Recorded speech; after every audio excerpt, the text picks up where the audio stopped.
Hola chiques, es la señora Ver, aquí con otro tutorial de gramática, ¿sí? Okay, so expressing the future.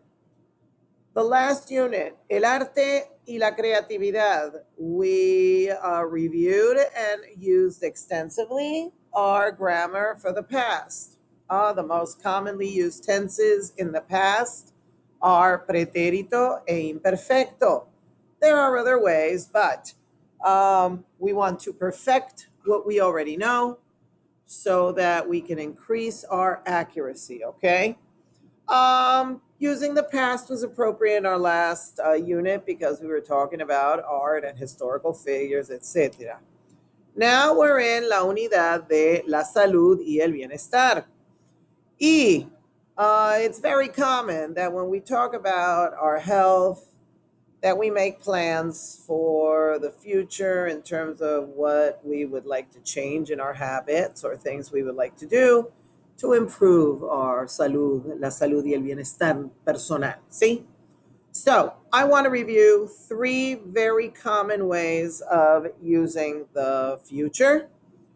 And I want to give you what the equivalent in English would be to express things, see?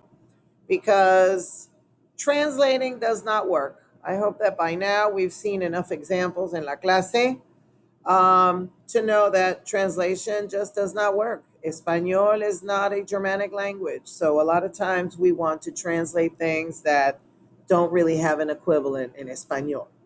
Let's just get into it. One of the most common ways, and the one that we use the most when we are speaking, this is probably the most common way, is to use what we call ir más el infinitivo. ¿Sí?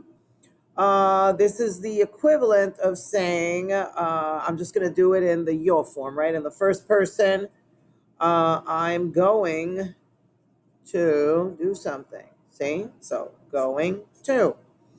And then you would have here a verb or an activity, right? Bueno, en español, I have to use the verb ir. See? Hence the ir. Irá, going, irá. And then I have what's called el infinitivo.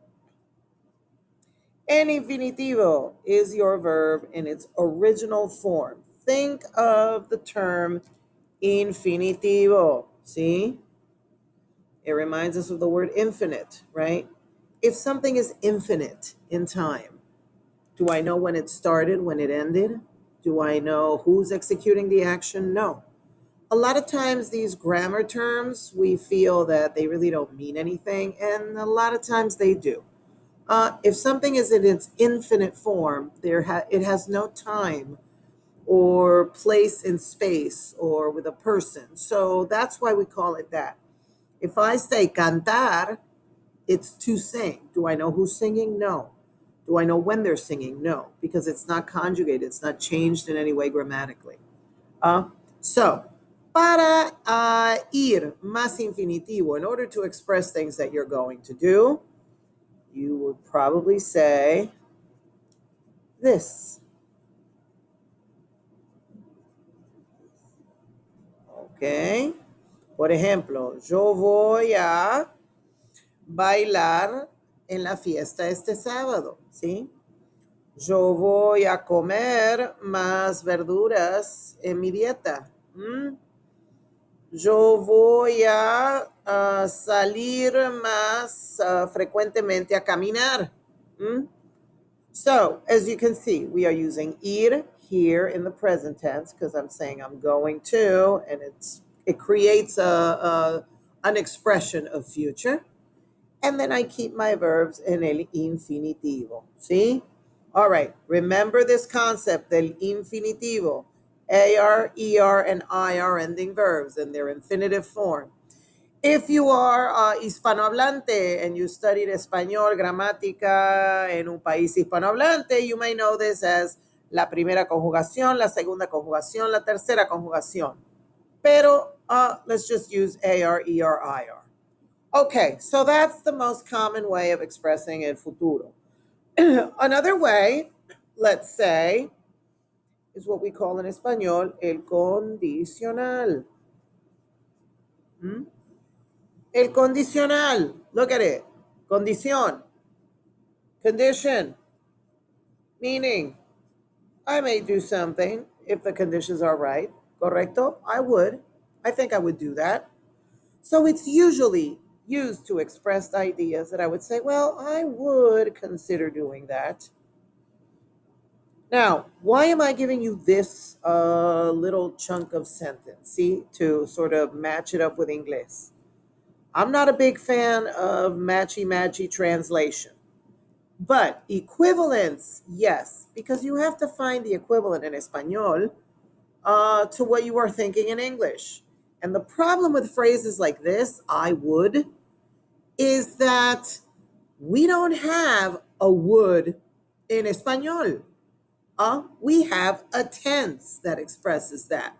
So if you're going to try to translate, I would eat more salads, you're going to have a hard time translating this would if you think of it as word for word translation, which does not work. So if you want to express future in a conditional sense, like, well, I would consider doing that, you would probably use el condicional. And the beauty of these future tenses is that they're super easy to make. Okay, let me give you the endings. Ia, ias, ia, íamos, íais, ian. Okay, so for example, let me give you here a sentence, right? Let's say, well, I would eat more fruits, right? I would eat more fruits. Uh, if the conditions are right, I would do that. See? En español, I would say yo comería más frutas. Notice what's happening here. I don't have this translated in here. I have a tense. Okay? And the other thing, notice I am not taking away the ER ending. See? Del infinitivo.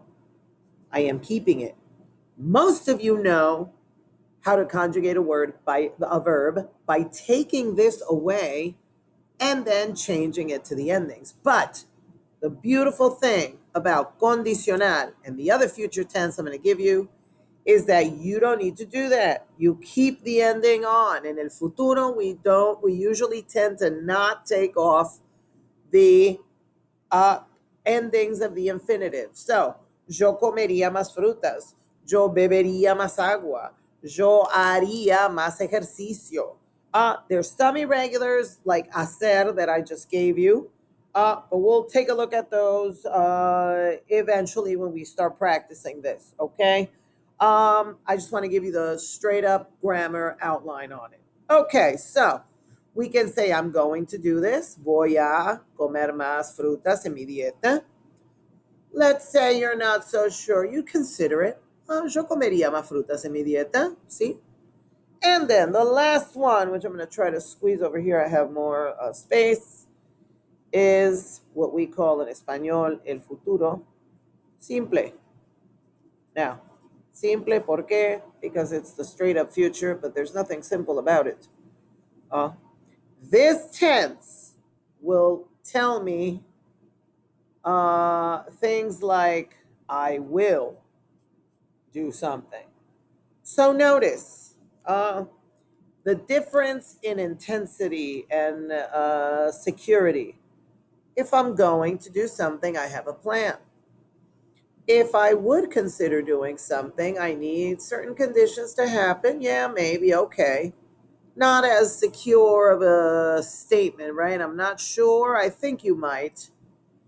If I say I will, I definitely am going to follow through.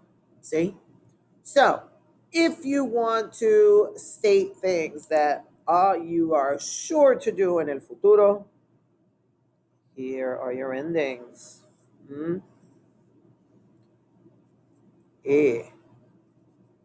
Has, Ah, hemos, sin acento, es, y an.